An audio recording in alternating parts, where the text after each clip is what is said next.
자, 우리는 계속 공부하자고요. 어제에 이어서 오늘은 파레토 최적에 대해서 공부할 겁니다.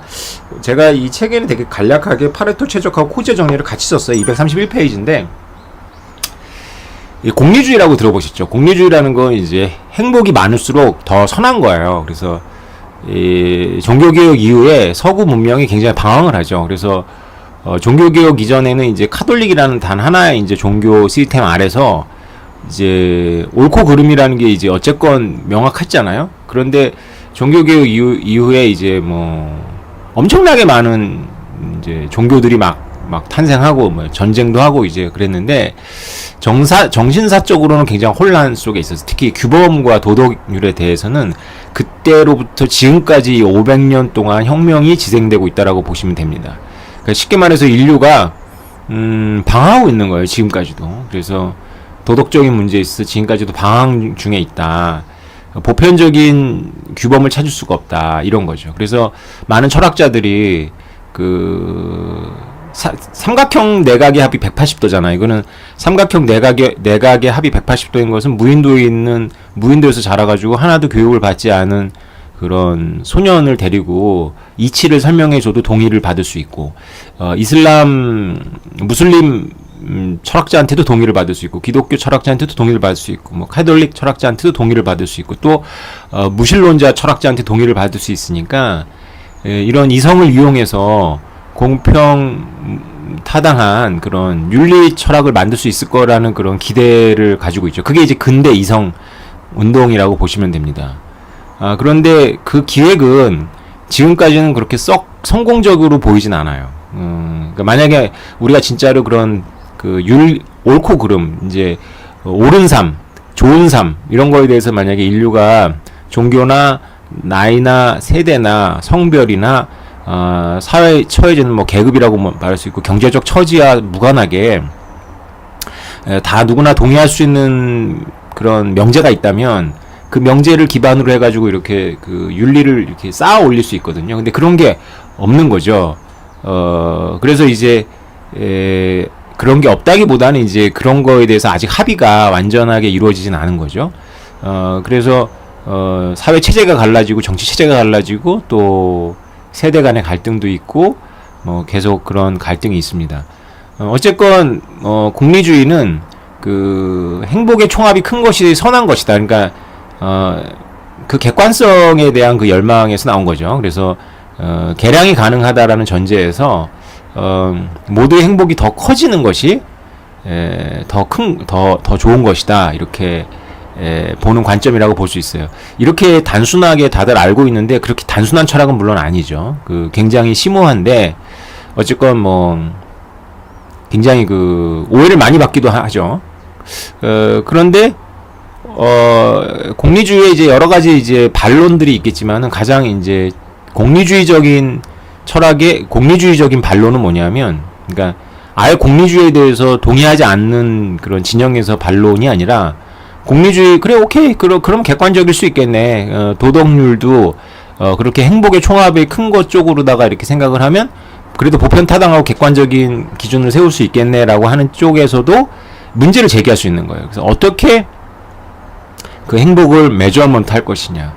그래서 아주 극단적인 고통이라든가 극단적인 아주 뭐 누구나 다 인정하는 그런 행복에 대해서는 합의가 가능하지만 아주 소소한 일상 속에서 과연 그것이 합의가 가능하냐라고 말했을 때 이게 쉽지 않다라는 거죠. 예를 들어서 우리나라는 개고기를 먹는데 이제 프랑스나 유럽에서는 개고기를 먹는 것을 우리가 개고기를 먹는다라는 것 자체를 그들이 떠올릴 때 그들에게 매우 이렇게 불쾌감을 주잖아요. 근데 우리는 뭐 개고기를 지금은 뭐 개고기 아니어도 영양이 풍부하니까 굳이 꼭 개고기를 먹어서 내가 영양을 섭취할 필요는 없지 않냐 그래서 안 먹는 경우도 있죠. 이제 그게 중립적인 거죠. 그래서 먹는 자리 가면 먹기도 하는데 뭐 굳이 찾아서 먹진 않는다. 남한테 불쾌감 줘서 먹지 않는다. 이런 것도 약간 공리주의적인 태도죠.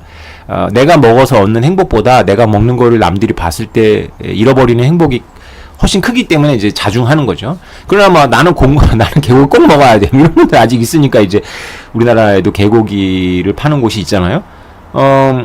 그런 분들의 행복이 그런 개고기를 먹는 거를 알고 있거나 보는 사람들, 반려견하고 같이 사는 사람들이 이게 식용으로 먹는 키우는 사람들도 있다라는 그 상상만으로도 불쾌해지는 거. 이거 어떤 게 더 크냐 과연. 그것이 만약에 그 공리적으로 가능하다면 개고기를 금지할 수도 있고 더 규제를 많이 할 수도 있는데 혹은 뭐 또 풀어줄 수 있겠죠. 아, 개고기를 꼭 먹어야 되는 사람들의 행복이 너무 절실하다.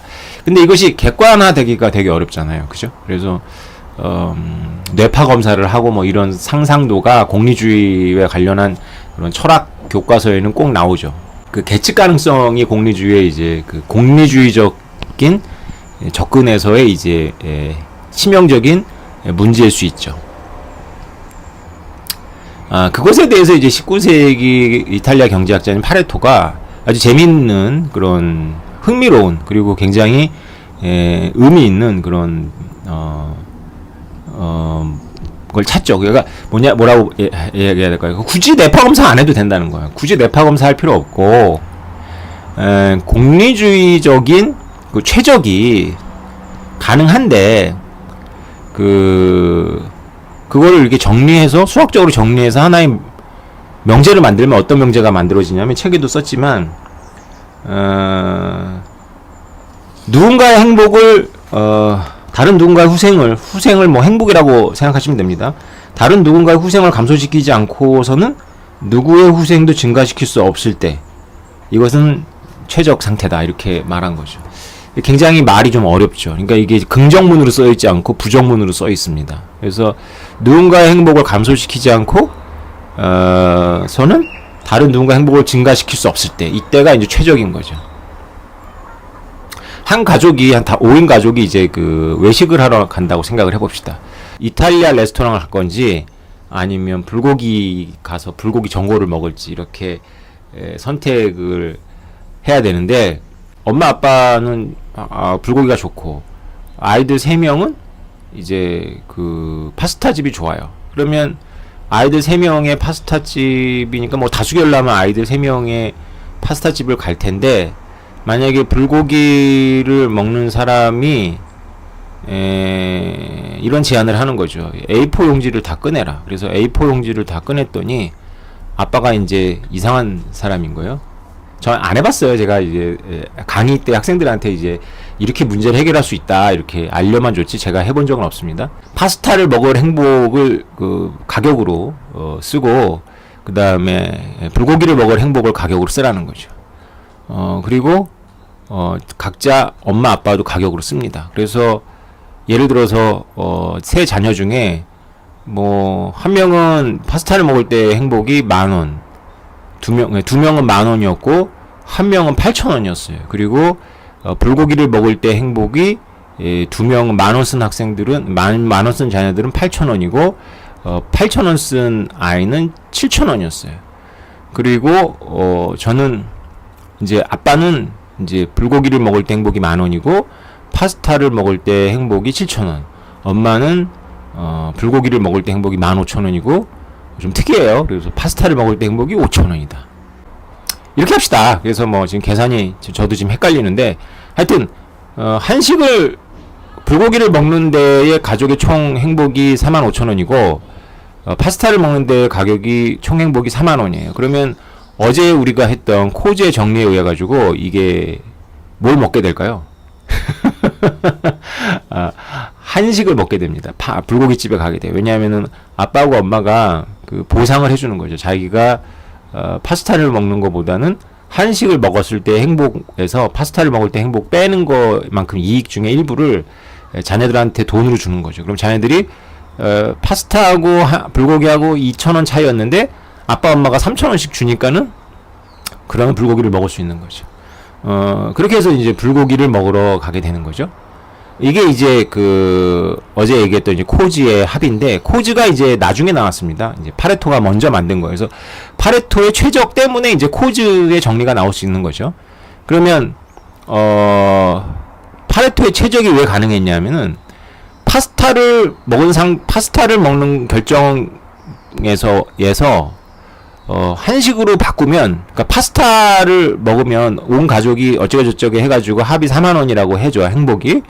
그랬을 때, 누군가 행복을 감소시키지 않고서 누군가 행복을 늘릴 수 있나요? 있죠. 그게 바로 협상이에요. 그래서 자녀들의 행복을 감소시키게 되죠. 돈을 주지 않으면. 걔네들은 각각 만 원에서 8,000원 행복이 줄어드는 거죠. 그래서 그거를 엄마 아빠가 3,000원씩 보태주면 자신들의 행복이 증가하는 거죠. 근데 뭐 똑같이 만들 수도 있어요. 이 파레토 최적의 논리상. 그래서 8,000원이니까 8,000원 2,000원 더 주면 파스타 먹는 거나 불고기 먹는 거나 이제 똑같은 거죠. 그래서 파스타를 먹으면 10,000원의 행복이 오고 불고기를 먹으면 8,000원의 행복에다가 엄마가 2,000원 주니까 10,000원 되죠. 똑같죠. 그래서 자녀들의 행복을 줄이지 않은 상태에서 불고기를 선택하면 엄마 아빠의 행복이 증가되죠. 그래서 그것이 전체 이 5인 가족 상황에서는 전체 행복이 증가하는 상태가 되는 거니까 파스타보다는 불고기가 최적 상태인 거죠. 그래서 이런 식으로 옮겨갈 수 있습니다. 더 많이 옮겨갈 수가 있어요. 또 다른 대안이 뭐 된장찌개라는 대안이 있어서 엄마 아빠가 느끼는 행복이 아이들은 뭐 너무 적은데 아이들은 뭐 된장찌개 싫어서 막 1,000원밖에 안 되는데 엄마 아빠가 된장찌개 꼭 먹고 싶은데 엄마 아빠가 느끼는 행복이 막 10만 원이야. 그러면 그냥 압도해버리잖아요. 그죠? 그래서 지금 된장찌개의 가격 같은 고려하지 않는 겁니다. 순전히 지금 먹은 거의 행복을 10만 원이라고 치면 여기서 그 10만 원 중에 일부를 파스타나 불고기를 먹는 것보다는 된장찌개를 먹으면서 좋은 된장찌개 전문으로 하는 집에 가서 불고기집에서 된장찌개 나오니까 그거 생각하지 마시고 된장찌개 진짜 전문적으로 하는 그런 집에 가서 그걸 맛있게 먹으면서 엄마 아빠가 아이들한테 용돈으로다가 5만원씩 주면 아이들은 뭐 맛없는 된장찌개를 먹었지만 그래도 동돈이 생겼으니까 합의할 수가 있는 거예요. 더 행복해진 거죠. 그래서 된장찌개를 먹는 상태에서는 다른 데로 못 가는 거예요. 왜냐하면 된장찌개에서 불고기집으로 가려면 반드시 누군가의 행복을 감소시켜야지만 돼요. 누군가의 행복을 하면 특출하게 불고기를 좋아하는 경우가 있잖아요. 그런데 총합이 된장찌개보다 못하니까 누군가의 행복을 반드시 줄여야 되는 거죠. 그러나 코지의 정리에 의해 가지고 합이 더 크다면 누군가의 행복을 줄이지 않고 올라갈 수가 있어요. 그래서 누군가의 행복을 줄이지 않고 더 올라갈 수 있는 봉우리가 있으니까 그 올라갈 수 있도록 돈을 주는 거죠. 근데 최고봉우리, 그러니까 사회적 최적 상태에서는 누군가의 행복을 반드시 감소해야지만 다른 누군가의 행복을 증진시킬 수가 있는 상태가 되는 거죠.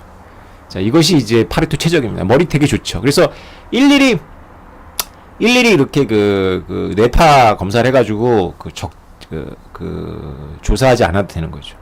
이게 제가 5명 가족으로 처음에 해서 여러분 헷갈리는데, 예, 지금 뭐 유튜브도 있고 그래가지고 이게 좀 설득력이 없는데 10년 전이라고 치고 집에 TV가 하나씩 있을 때 코리안 시리즈의 7차전을 봐야 되는 날 마침 엄마가 좋아하는 드라마 마지막 회란 말이에요. 코리안 시리즈 야구 프로야구 7차전하고 엄마가 봐야 되는 드라마 마지막 회를 놓고 부부싸움을 하면 이제 옛날 것까지 다 나와서 이제 이게 이혼 직전으로 간단 말이죠. 그래서 제가 아이들한테 가르치는 TV 그럼 엄마 아빠한테 A4 용지를 준 다음에 코리안 시리즈 아빠는 코리안 시리즈를 볼 때의 자기의 행복 그 다음에 엄마의 드라마를 아빠가 밖에 나 담배 피겠죠. 안 볼 때 행복을 쓰라고 그러고 엄마는 또 쓰라고 그래가지고 만약에 아빠가 코리안 시리즈를 볼 때 행복이 3만 원인데 엄마가 드라마를 볼 때 행복이 10,000원밖에 안 된다면 아빠는 코리안 시리즈를 보면서 엄마한테 10,000원을 주면 되는 거죠. 그죠? 11,000원 주면 됩니다. 그래서 아빠는 11,000원 주더라도 3만원에서 11,000원 빼는 거니까 그죠? 19,000원의 이익을 행복의 이익이 있는 거고 엄마는 드라마 10,000원보다는 그냥 1,000원 이익이 더 생기는 거죠. 뭐 드라마 안 봤지만 다음날 목욕탕 가서 엄마들한테 얘기 듣고 뭐 대화에 못 껴 수 있지만은 뭐 검색해가지고 네이버에서 내용을 보고 갈 수도 있는 거고, 그 다음에 재방송을 볼 수도 있는 건 대안들이 존재하는 거죠. 그래서 어쨌건 드라마와 코리안 시리즈 마지막 7차전 사이에서 이 두 부부의 행복의 합이 더 큰 거, 그것이 최적이에요. 최적 상태를 찾은 다음에 거기서 행복이 큰 사람이 코지의 정리처럼 이제 타협책을 제시해서 상대방의 행복의 손실분을 보상해주면 누좋고 매부좋고가 된다는 거죠. 그죠? 이해가 되셨죠? 그래서 이것을 이렇게 설명해 버리면 이제 쉬운데, 그냥 그 당시까지는 공리주의의 그 최적점을 찾기 위해서 막 일일이 개인의 행복을 계산해야 되냐 이런 문제가 있었는데, 이거를 이렇게 말로 정리하면 바로 누군가 행복을 감소시키지 않고서는 다른 누군가 행복을 증가시킬 수 없는 상태가 바로 최적입니다. 지금 이 명제가 바로 제가 지금 여태까지 여러분한테 설명드린 이겁니다. 많이 씁니다. 그래서 그럼 이 얘기가 왜 우리 비트코인 하들한테 중요하냐? 그 문제 바로 전기 때문에 그렇습니다. 전기 채굴. 그러니까 여러분들 그 제가 전기 채굴 막 강하게 막 올 봄에 올 초여름에 막 질렀을 때 여러분들 좀 의아하셨을 거예요. 아, 저 사람이 저 무식한 거야 아니면 용감한 거야 뭐 이렇게 할 텐데 제가 다 믿는 구석이 있어서 이렇게 질르지 않았겠습니까? 저는 그 전기에 대해서 관심이 많았고 오래전부터 그 비슷한 논지에 글을 썼습니다. 여러분들 제 한경 비즈니스 칼럼을 보시면 2017년도에도 태양광 발전에 대해서 썼고 하도 오해들을 많이 하니까.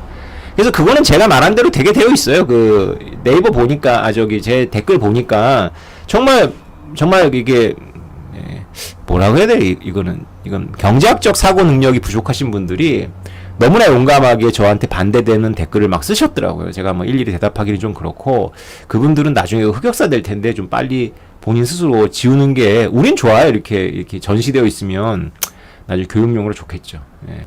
자 보세요. 전기 산업이 진짜로 최대한 OTMR을 한번 믿어보자고요. 전기 산업이라는 건 블랙아웃이라는 걸 염두에 둬야 되기 때문에 평균 수에 맞출 수가 없고 가장 많이 전기를 쓸 때를 대비해서 설비를 갖춰 놓는단 말이죠.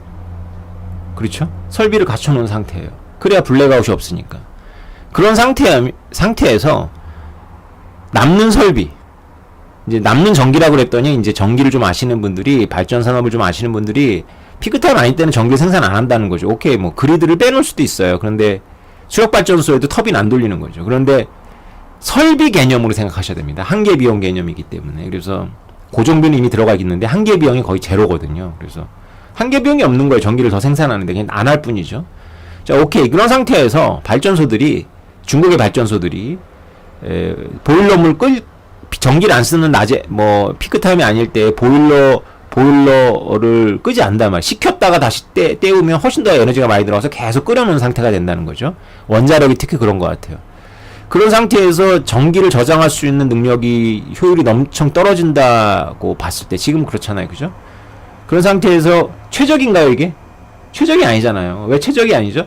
비트코인 마이닝이라는 대안이 없을 때는 이것이 최적이에요. 어쩔 수가 없지. 그런데 비트코인 마이닝이라는 게 있기 때문에 전기료를 올릴 필요도 없고 그 다음에 소비자들한테도 피해를 주지 않고 발전소는 이익을 취할 수가 있죠. 전기 마이너한테 남는 전기를 팔아서 혹은 발전소 자체가 전기를 채굴할 수 있잖아요.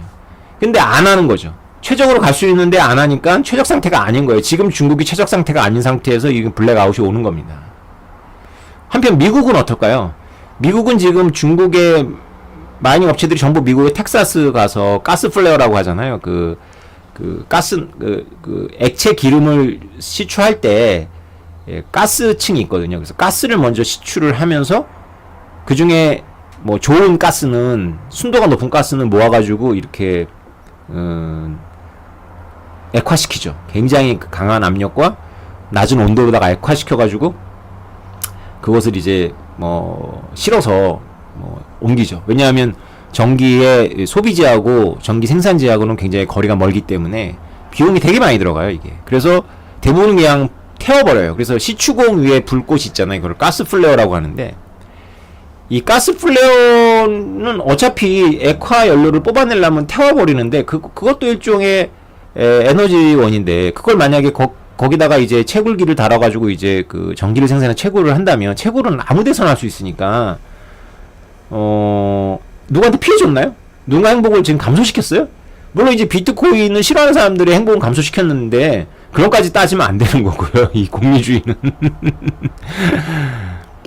누군가 행복을 감소시키지 않았잖아요. 누군가 행복을 감소시키지 않고 비트코인 마이닝을 할 수 있잖아요. 그죠? 그러면 발전소들은 에너지 효율, 그 설비 효율을 올릴 수가 있고 그래서 그렇게 축적된 자본을 가지고 전기료를 더 이상 인상하지 않은 상태에서 피크타임 때 전기를 제공할 수 있는 거고 설비를 더 늘려서 피크타임 때 전기 수요가 엄청나게 올라가더라도 그거에 유연하게 대응할 수가 있는 거죠. 그래서 비트코인 전기 채굴이 굉장히 유연하기 때문에 시간에 대해서도 유연하고 위치에 대해서도 유연하기 때문에 이게 가능한 거거든요. 그래서 만약에 이게 콩을 한 대에다가 좁쌀가루 한 대를 섞으면 두 대가 되는 것이 아니라 콩 사이사이로 좁쌀이 들어가서 한 대잖아요. 그죠? 그럼 비슷한 겁니다. 그래서 전기가 비트코인 채굴이 굉장히 유연하기 때문에 기존의 어떤 플레이어들의 에너지도 손상시키지 않고 에너지 가격도 올리지 않으면서 틈새를 찾아 들어갈 수 있는 거거든요.